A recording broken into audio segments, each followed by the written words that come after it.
एक भोंदू रहता था, पर वो इतना सीधा था कि सब प्यार से उसको भोंदू ही बुलाते थे। गायों की सेवा करता था और जिस आश्रम में रहता था वहां के गुरुदेव शाम को प्रवचन करते थे तो सबसे पीछे बैठ के सुनता था। भोंदू को लगता था गुरुजी जो बोल रहे हैं ये बिल्कुल सत्य है, इसमें कोई झूठ नहीं। एक दिन गुरुजी प्रवचन करते हुए बोले, यमुना के पल्ली पार भांडीर वन में ठाकुर जी गैया चराने आए। भांडीर वन का नाम सुनते भोंदू खान खड़े हो गए। भांडीर वन तो मैं जाता हूँ गैया लेके, मुझे तो कभी मिले नहीं वहां पे। अरे मुंह में ही कमी होगी, मुंह में ही सामर्थ्य नहीं होगी उनको देखने की, मैं ही नहीं देख पाए होंगे, वो तो आते होंगे वहां पे, वो ये ना दिखे होंगे। जब भोंदू ने पहली बार जिज्ञासा करी, गुरुदेव ठाकुर जी दिखते कैसे हैं?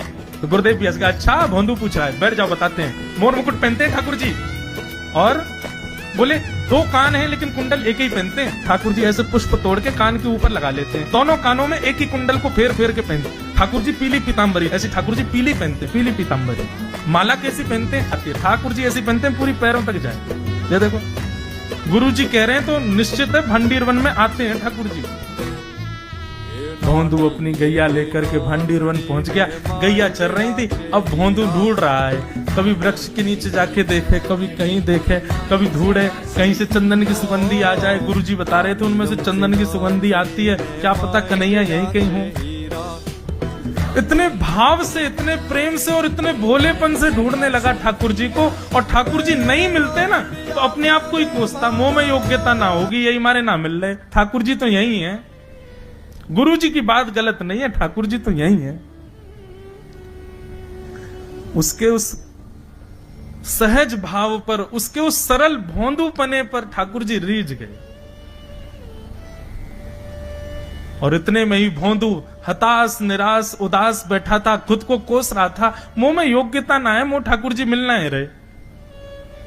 इतने में ही देखा सामने से असंख्य गायों का झुंड आ रहा है, और भोंदू ने जैसे उन गायों को देखा, ऐसी गाय कभी देखी नहीं, अलग गाय, सींग चमक रहे हैं, सींगों के ऊपर के भाग में सोने चांदी मढ़े हुए हैं, ऐसी ऐसी सुंदर सुंदर तंदुरुस्त गैया।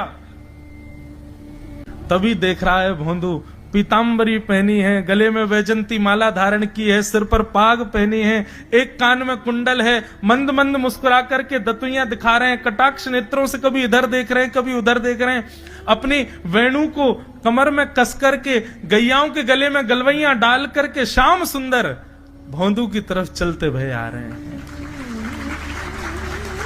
ये दृश्य देख करके हाथ पांव कांपने लगे भोंदू के। उसको लगा मेरे पास तो आएंगे ही नहीं है, वहीं से मुड़ जाएंगे, अब मैं उनके पास जाके उनको असहज नहीं करूंगा, यहीं से देख लूं, यहीं से प्रणाम कर लूं। लेकिन जैसे जैसे प्रणाम करके ऊपर देखता ठाकुर जी और पास